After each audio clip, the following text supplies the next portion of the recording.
नमस्कार मो बबली रथ स्वागत करुच्ची मु आपण समस्तको मो चैनल को आगु को आसुची बौड़ अमावास्या बा बकुल अमावास्या। तो से आज आम प्रस्तुत करवा क्षीर गईठा बा गईठा खीरी बा जहाँ को कह जाए गईठा पिठा। तो चलते ए प्रस्तुत करवा से गोटे कड़े को गरम कर कड़े आम आड करवा गोटे कप क्षीर जो थी भी आपण क्षीर को नेबे से सेम जगार आपण चाउल चूना को नेबे से गोटे कप किंबा गिना को आपण यूज करेंगे।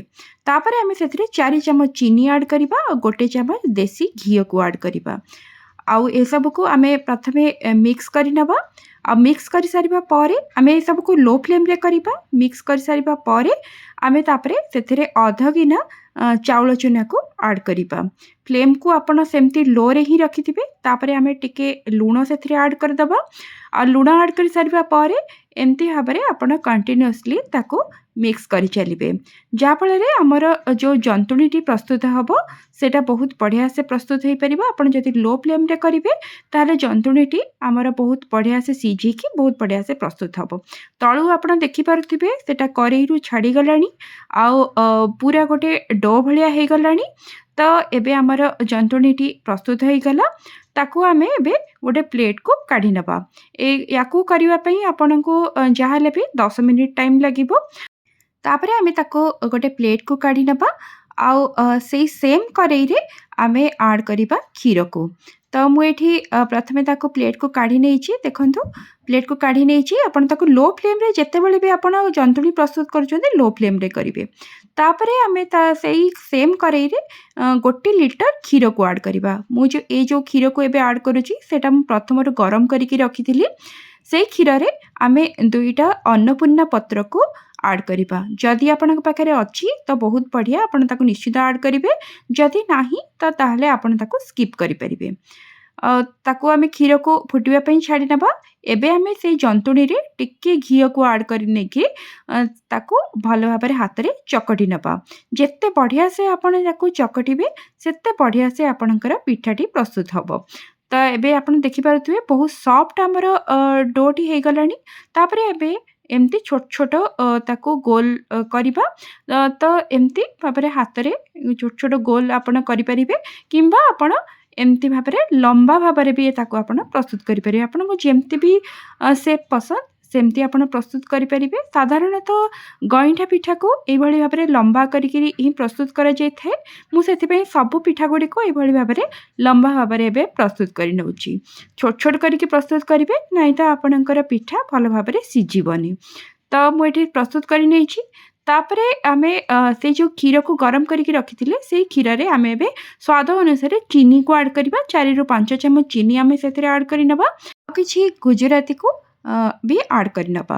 आपण चाहिबे तो गुजराती को गुंड करके भी ऐड करि परिबे। आउ क्षीर फुटी सारिबा परे आमे सेथिरे जो पिठा को प्रस्तुत करके रखिथिले से पिठा को आमे एबे सेथिरे ऐड करिबा। क्षीर को आमे प्रथमरु 10 मिनिट फुटेई नै जे सेई अन्नपूर्णा पत्र संगे तापरे आमे सेथिरे पिठा गुडी को ऐड करि नै कि ताको आउ 15-20 मिनिट खंडे फटेई दबा। तापरे आमे जेतेबेले सेटा 10 मिनिट फुटी जिवो हमर पिठा क्षीर भितर 10 मिनिट फुटी गलानी आउ सिझी भी गलानी।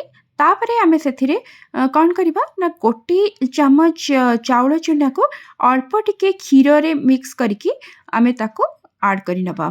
तो एमती आपण देखंतु 1 चम्मच चाउल चूना को मटे अल्प टिके क्षीर रे मिक्स करि नेली आउ ताको एबे आमे सेथिरे ऐड करिबा। जहा फल रे हमर जो क्षीर अछि सेटा आउ टिके बहलिया हे जिवो। तो बहुत बढ़िया टेस्ट आसी थाए। एमती टिके बहलिया हे जिवो जदि तेटा तार गोटे बहुत भल टेस्ट आसी थाए। बेसी बहलिया आपण करिवेनी कि बेसी चाउल चूना को आपण सेथिरे ऐड करिवेनी। आपण चाहिबे तो बिना चाउल चूना मु जो आण को देली ताकू आपण न देकी भी ताको प्रस्तुत करि परिबे। तो एई भली भाबरे ताको आपण मिक्स करि नै कि आउ 5-10 मिनिट ताको आमे फुटेई नबा। आ फुटेई सारिबा परे आपण देखि पारुथिबे एठी हमर खीरीटी पूरा प्रस्तुत हो गलानी। टोटाल पिठा को आपण क्षीर संगे 20 मिनिट पाखापाखि फुटेबे। 15-20 मिनिट बेसी समय फुटेबेनी।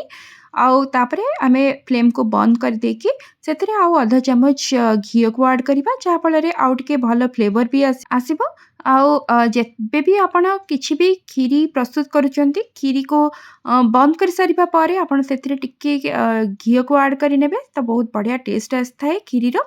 ତ ଏଇଭଳି ଭାବରେ ଆମର ପ୍ରସ୍ତୁତ ହେଇଗଲା କ୍ଷୀର ଗଇଁଠା। ଲାଷ୍ଟ ଇୟର୍ ବି ମୁଁ ଏ କ୍ଷୀର ଗଇଁଠାକୁ ପ୍ରସ୍ତୁତ କରିଥିଲି, ହେଲେ ସେଇଟା ଟିକେ ଡିଫରେଣ୍ଟ ୱେରେ ପ୍ରସ୍ତୁତ କରିଥିଲି। ତାର ଲିଙ୍କ୍ ମୁଁ ଦେଇଦେଇଛି ଡେସ୍କ୍ରିପସନ୍‌ରେ, ଆପଣ ତାକୁ ଦେଖିନେବେ।